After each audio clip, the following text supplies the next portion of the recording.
Bienvenidos amigos a un programa más de Conversando con Correa, esta vez con otro tema muy de actualidad, muy interesante, crisis de los sistemas políticos tradicionales y alternativas para Europa. Vamos a hablar sobre todo del caso europeo y tenemos, como siempre, un invitado realmente de privilegio, ¿no? Somos privilegiados al recibirlo. Me refiero a ese fenómeno político, aunque no le gusta que lo llamen político, sino representante de los ciudadanos, ese fenómeno político en Italia, el gran Giuseppe Grillo, más conocido como Beppe Grillo, comediante, muchas gracias, teatrero y ahora en la vida pública. Bienvenido, Beppe, muchas gracias por aceptar nuestra invitación. Muchas gracias. Bueno, una crítica profunda tú has hecho a los sistemas políticos europeos, altamente institucionalizados, tecnocráticos, elitistas, alejados de la ciudadanía, de los dueños de la democracia, los ciudadanos. Y es obvio que en Europa hay una creciente insatisfacción con la democracia, con los partidos políticos tradicionales. No logran resolver las aspiraciones, atender las aspiraciones, resolver las inquietudes ciudadanas, la crisis económica que empezó en el 2008, el problema de la migración, el problema del terrorismo extremista. Y surge el movimiento Cinque Stelle, el movimiento 5 estrellas, ese es mi italiano fluido. Yo solo aprendí las malas palabras en italiano porque trabajé con italianos en Zimbabue, organización Mato Grosso, gente extraordinaria, pero un poquito mal hablada. Es sorprendente ganador de las últimas elecciones parlamentarias, el partido más votado y rompiendo todos los esquemas, basando su campaña política en Internet, en acceso directo a los ciudadanos, con recursos de los propios ciudadanos, rechazando los recursos oficiales. En estos momentos, el movimiento 5 estrellas es la mayor organización política digital del mundo. Es un desafío para la democracia representativa lo que ha hecho el movimiento 5 estrellas. Sí, yo creo que ya hemos llegado a una época en la que hay dos mundos contrapuestos. Hay un mundo que está desapareciendo, el de la vieja política, el de los viejos partidos, el de delegar en alguien la defensa de tus intereses. Ese mundo ya se acabó. De hecho, los partidos están derritiendo, por así decir, y la historia y la red han acelerado el derretimiento de los partidos y el choque entre dos mundos. Yo tengo 70 años. Por lo tanto, tengo un pie en lo analógico, en el mundo viejo, y otro en lo digital, al otro lado. Tengo 6 hijos. 6 hijos que ya utilizan la red para informarse. La televisión en red, la información, los periódicos, los noticieros clásicos, ya no los ven. Vivimos en un mundo que va evolucionando, en el que en 10 años la mitad de los empleos conocidos ya no existirán. Luego tenemos las universidades, las escuelas, donde la cultura está en dificultades, porque tienen que preparar a la gente para un mundo que desconocen y al que no logran adelantar. Y el 50% de los nuevos oficios serán creativos. Creatividad, servicios y creatividad. Y además están la industria, la ingeniería, el diseño, la antropología. La antropología es importante, ya que este es un movimiento antropológico. El cambio que estamos experimentando es, antes que político, antropológico. El mundo está cambiando con una rapidez espantosa y nuestra generación política de políticos no percibe este cambio, no lo percibe.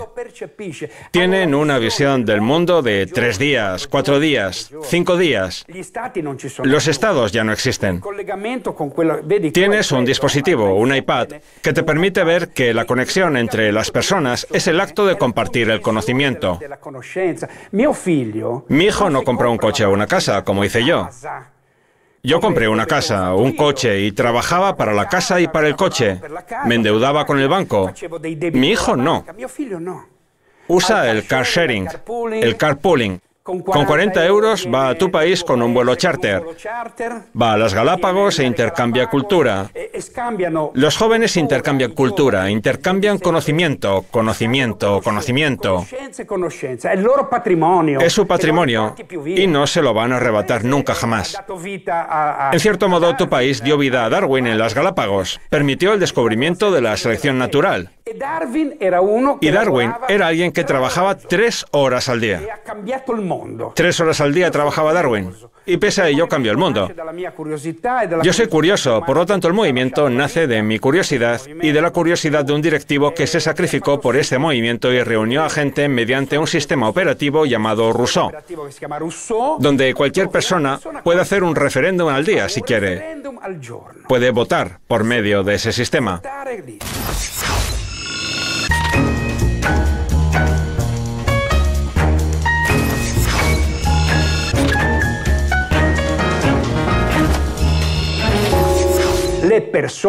Lo que debe ponerse en el centro son las personas, no el mercado de trabajo.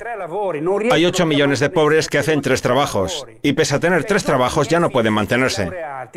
O sea, los jóvenes, mis hijos, todos tienen una licenciatura. Uno es cocinero con una licenciatura en filosofía y pedagogía. Otro es ingeniero y trabaja en un complejo turístico. Se adaptan a cualquier cosa. Y se corre el peligro de criar a generaciones de frustrados porque no se dedican a lo que estudiaron. Pero yo, en cambio, lucho para poner al ser humano en el centro, dotar al individuo con una renta. Te doy una renta y después expresas tu creatividad. ¿Cuántos Leonardo da Vinci hay en Italia? ¿Cuántos Shakespeare? A lo mejor Shakespeare trabaja de directivo de recursos humanos en una empresa multinacional. O Rembrandt diseña coches, puede ser. Si tuvieran una renta, si el Estado lo reconociera, tendríamos una explosión de creatividad en nuestro país. El italiano es creativo. No puedes competir con los chinos sobre economía de escala, por ejemplo. Ahora bien, en cuanto a creatividad, belleza e ingenio, sí puedes. De manera que ese tiene que ser nuestro objetivo. Estamos de acuerdo. La única economía, y perdóname, ya empecé con mi deformación de economista, la única economía que se basa sobre recursos ilimitados es la economía de las ideas, la economía del conocimiento. Estamos totalmente de acuerdo en aquello. Dijiste que tenía 70 años, pero tienes la vitalidad de un joven de 20 años. Y gracias por hacerle propaganda a mi país, un país maravilloso, con sus Islas Galápagos, únicas en el mundo, donde Charles Darwin, que recién me entero que trabajaba 3 horas diarias, desarrolló la teoría de la evolución de las especies, que revolucionó la ciencia. Lo que Charles Darwin nos dijo es que, entre otras cosas, las especies que sobreviven no son las más fuertes, sino las que mejor se adaptan al cambio. Y pareciera ser que la tecnología rebasó la capacidad de cambio de los sistemas políticos. De hecho, nos mantenemos esencialmente un sistema político que tiene cerca de 3 siglos de antigüedad. Pero estamos en el siglo XXI, donde en línea se puede conocer la decisión de sus ciudadanos al instante, que es lo que tú has dicho. Es decir, una democracia directa, utilizando los mecanismos tecnológicos. Estamos de acuerdo. Yo creo que la tecnología superó hace mucho tiempo. Es un sistema político que demora mucho en adaptarse a esos avances y los ciudadanos quieren mayor participación y existen los medios para esa participación. Creo que eso lo ha aprovechado muy bien el movimiento 5 Estrellas. Sí. Yo procedo de ese mundo. La tecnología tiene también otra cara. Tiene una cara B. Hay que tener mucho cuidado, porque el mundo está ahí, aunque ese mundo funcione de una manera con la que yo no estoy muy de acuerdo. O sea, tú y yo estamos hablando. Pero mientras hablamos, existe en el mundo una tercera persona que usa las cosas que nos estamos diciendo. Me refiero a Facebook, a Apple, a esas grandes multinacionales que se apropian de la información relativa a tu vida. Estás monitoreado. El Internet de las cosas brinda una tecnología con la que todas tus acciones son monitoreadas. Y gracias al Big Data hasta pueden predecir lo que quieres hacer. Pueden predecirlo. Por eso la política es fundamental. Porque la política tiene que decir qué tipo de mundo queremos dentro de 20 años. ¿Cuál es el peligro? El peligro es que perdamos el control de nuestra tecnología. Ese es el gran peligro. De manera que estoy reflexionando sobre los pasos que hay que dar para aceptar unas tecnologías y rechazar otras. Esa es la política.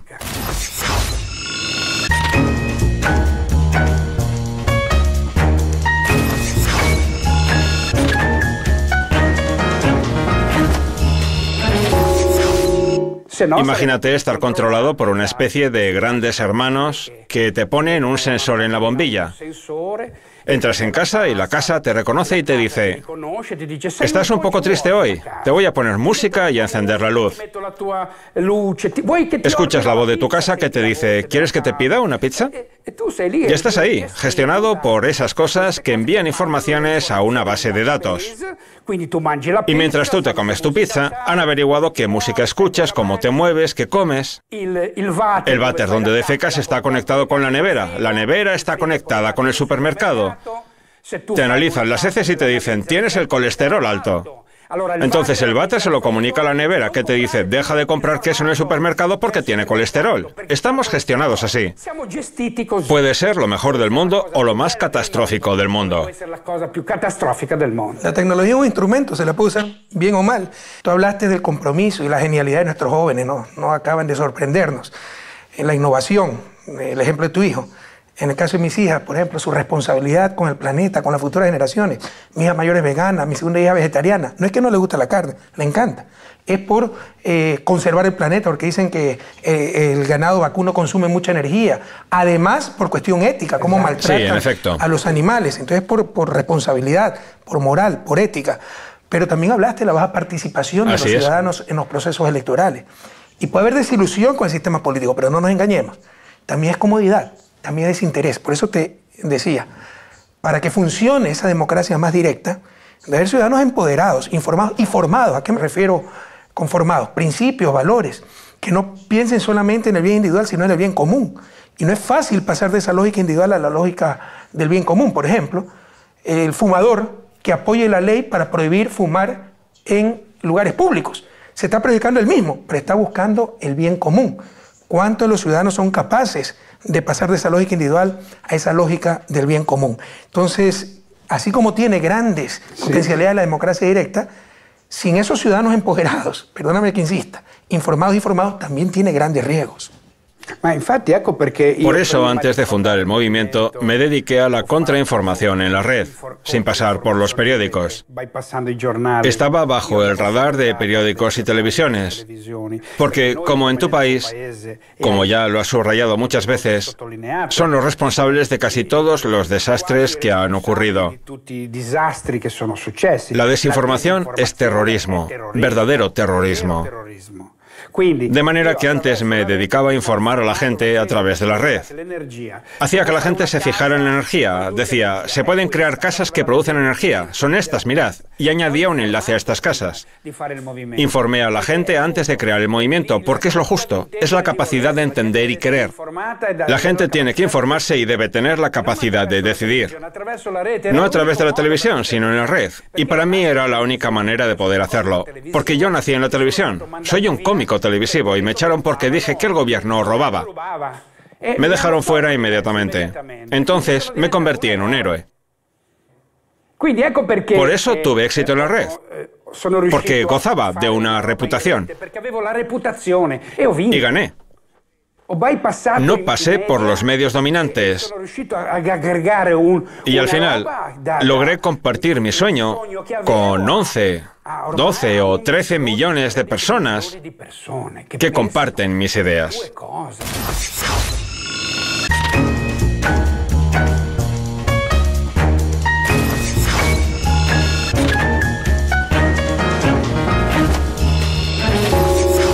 Tú hablaste de que te botaron de la televisión porque dijiste que el gobierno roba.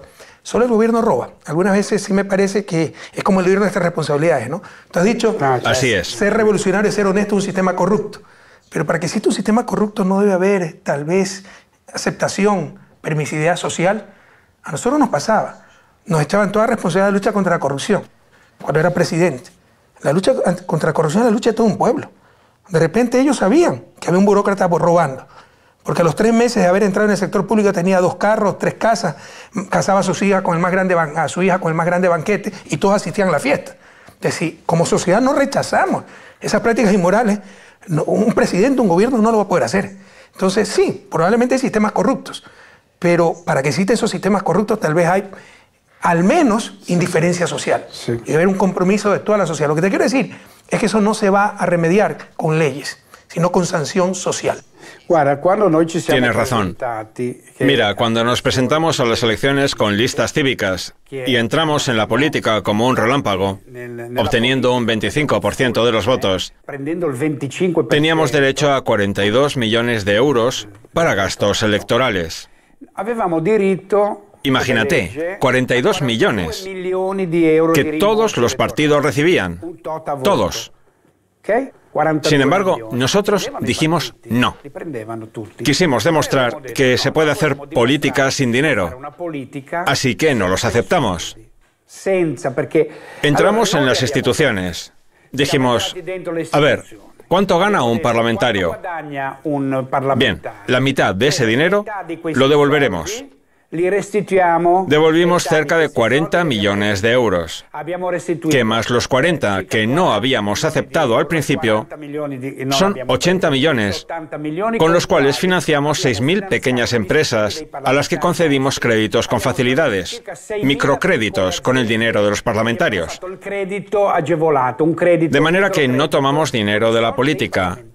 Redujimos a la mitad los salarios de nuestros parlamentarios y demostramos que sin dinero se puede gobernar tranquilamente. Les dimos 2 bofetadas de moralidad, de honestidad, de inteligencia política. Y ahora estamos a prueba. Estamos en el gobierno con una fuerza que se está demostrando objetiva. Creamos un plan dividido en 20 puntos y estamos siguiendo ese plan. Se están mostrando muy dialogantes. No hay ningún rencor entre los chicos de la Liga y nosotros, al menos de momento. Nos llevamos muy bien. Estamos haciendo un trabajo extraordinario. Ahora vamos a hacer la ley anticorrupción, la ley sobre el conflicto de intereses, porque no se puede tener todas las televisiones, la publicidad, el monopolio de la información. Todo eso se acabó. Y lo saben, lo saben.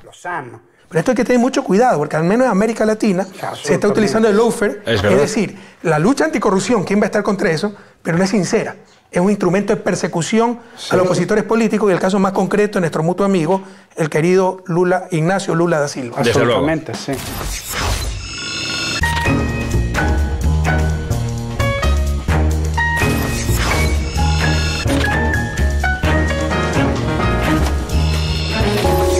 Para terminar, mi querido Beppe, ha sido una conversación muy amena.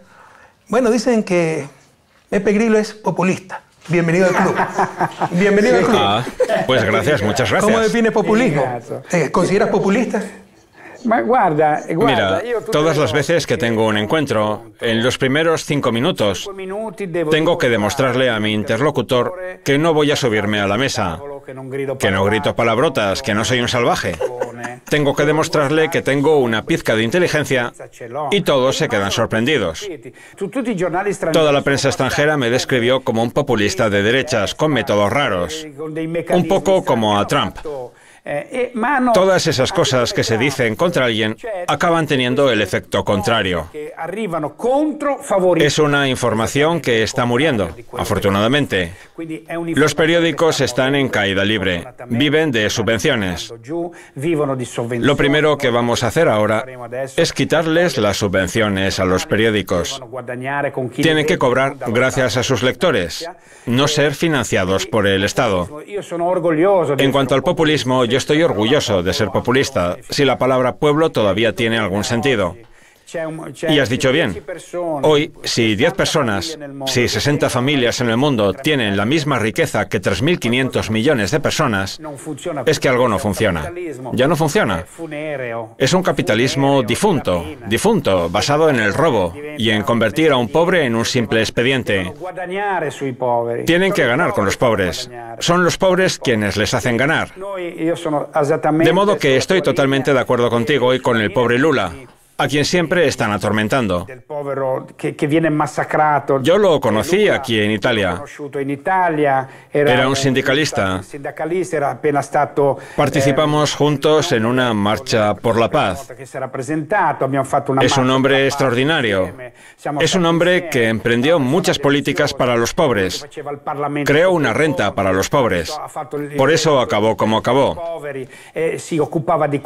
Espero de verdad que lo rehabiliten, porque entiendo todos los mecanismos. Yo también pasé por ello, aunque no como él. Y tú también. Y todas las personas de bien. Esos son los efectos secundarios. Tenemos que darnos cuenta de que somos molestos. Tú, de hecho, estás molestando en este momento. Y yo también molesto. O sea, Beppe, es claro que a los líderes progresistas latinoamericanos no nos persiguen por nuestros errores, sino por nuestros aciertos. Así es. Haber hecho pagar impuestos a las élites que siempre los eludieron, dar supremacía al ser humano, al capital, hacer respetar la soberanía y dignidad de nuestros países. Exactamente. Pero bueno, los que queremos hacer justicia, los que estamos contra el status quo somos populistas. Sí, por supuesto. Y precisamente se puede definir populismo más que todas esas características negativas, peyorativas, demagogia. Si existen las definiciones para aquello, ¿por qué utilizar una nueva categoría? Populismo. Porque el antipopulismo, eso sí es un arma de ataque, ¿no? Todo el que pone en peligro el sistema, populista. Muy bien, ¿ya? Exacto. Entonces eso sí es un instrumento ideológico, te diría, para mantener el status quo. Antipopulismo. Todo lo que ponga en peligro al sistema es populismo. Pero podríamos definir populismo como la falta de mediación entre el líder y las masas. Exactamente. Suena feo. Suena más bonito si se dice entre el representante y los ciudadanos. Y eso es perfectamente legítimo. Más aún cuando se agotaron las instituciones. Las instituciones no están dando respuesta a las necesidades de los ciudadanos. Por eso también podemos definir en el estilo de Laclau, ¿no?, el populismo como un lenguaje, ¿no?, en que se une al pueblo en base a de significantes vacíos. Bueno, son conceptos bastante complicados que utiliza Laclau, pero en base a un proyecto de país cuando las instituciones han sido insuficientes. Claro, eso evidencia conflicto, pero no es que está creando el conflicto, lo está evidenciando, como existe ahora en Europa. Y es una oportunidad para discutir nuevos temas de manera más sincera. Cierto. Y esto te explica también por qué hay populismo de derecha es verdad. Y por qué hay populismo de izquierda.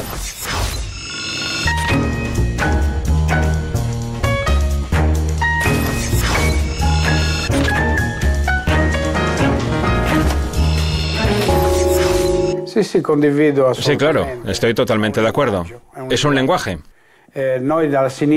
Aquí en Italia la izquierda murió por falta de un lenguaje, por falta de narrativa, por falta de una historia. Los jóvenes ya no se apasionan. Las ideologías ya se acabaron. Derecha, izquierda, ni derecha ni izquierda tienen sentido ya para un joven. Hay ideas buenas y malas que no son ni de derecha ni de izquierda. Vivimos en una época en la que puedes cambiar el mundo con un tuit. Trump puede escribir un tuit y hacer que cierren 1000 empresas en tu país. Introduce un arancel con 2 líneas, tic, y en el otro lado del mundo se materializan. Tenemos una Europa en la que la moral, el sentido de la moral, la moralidad, es importante para la gente. Moralidad quiere decir tener una dirección, unos puntos de anclaje en tu vida, unos puntos fijos. Eso es lo que hemos perdido.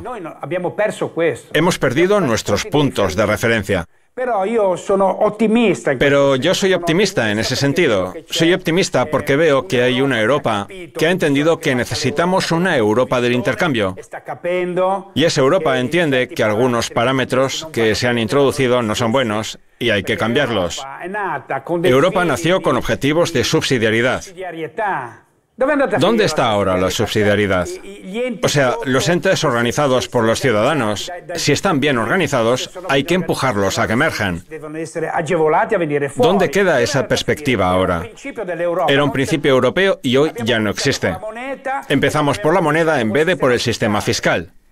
Existen paraísos fiscales a los que puedes enviar el dinero con un clic y tenemos 2 Europas con 2 velocidades económicas diferentes, la del norte y la del sur. Y tenemos el sentido moral de Europa. La mantequilla y el aceite de España son un problema europeo, ya que establecen los precios y las cantidades. De la mantequilla y del aceite se puede ocupar Europa. Cataluña, en cambio, es un problema de España, no es un problema de Europa. Es fantástico. A mí me gustaría ver a una Cataluña independiente dentro de Europa, porque hicieron un referéndum y decidieron serlo. Así pues, ¿dónde está la moralidad? Tenemos un pensamiento único y lo que nosotros intentamos es entrar y hacer que la gente piense con su propia cabeza. Darle herramientas para que puedan llevar a cabo sus ideas. Cuando eso ocurra, el movimiento podría terminar. Mira, hay un ejemplo increíble, Napster. Napster fue una red social que nació y cambió la manera en la que los jóvenes escuchan música. Miles de millones de personas. Napster. Música gratuita en la red. ¿Qué pasó? Las multinacionales se conectaron y le hicieron cerrar. Napster ya no existe, pero nadie hoy abriría una tienda de CDs o DVDs. Ha cambiado la manera de hacer música. Ahora ya no existe Napster, pero no importa.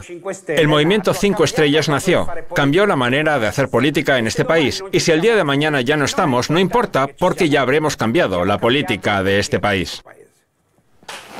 Movimiento 5 Estrellas, una alternativa para la crisis de los sistemas políticos tradicionales en Europa. Ustedes tienen la conclusión final, queridos televidentes. En todo caso, muchísimas gracias, Beppe. No le gusta que lo llamen político, sino representante de los ciudadanos. Pero todos debemos ser políticos, lo dice el Papa Francisco, en el buen sentido de la palabra. Polis, ciudad, bien común, ética, reglas que rigen la ciudad. Y todos debemos estar comprometidos con esa polis, con ese bien común. Otra cosa son esos políticos de carrera que están calculando, empiezo como secretario de una comisaría para acabar como senador, como presidente. Otra cosa son esos políticos, los amar del toma y daca. Esa política debemos rechazar todas y todos. Pero esa política del bien común, no solo ocuparse, sino preocuparse por lo demás, es el deber de todo ciudadano. Y para que la democracia funcione, todos debemos estar involucrados. Beppe, ¿quería decir algo? Sí, claro. Quería terminar diciendo que hacemos política todos los días. Cuando compras, cuando te mueves, con lo que bebes, lo que comes, cómo respiras. Somos nosotros los que hacemos política. Cuando entras en un supermercado y compras algo, puedes comprar una cosa u otra. Haces un verdadero acto político. Te lo agradezco mucho. Y si vuelves a Italia, tú serás el nuevo presidente del movimiento 5 Estrellas. Muchísimas gracias, no me siento honrado con esa propuesta. Adiós y muchas ustedes, gracias a todos. Amigos, hasta el próximo programa de Conversando con Correa.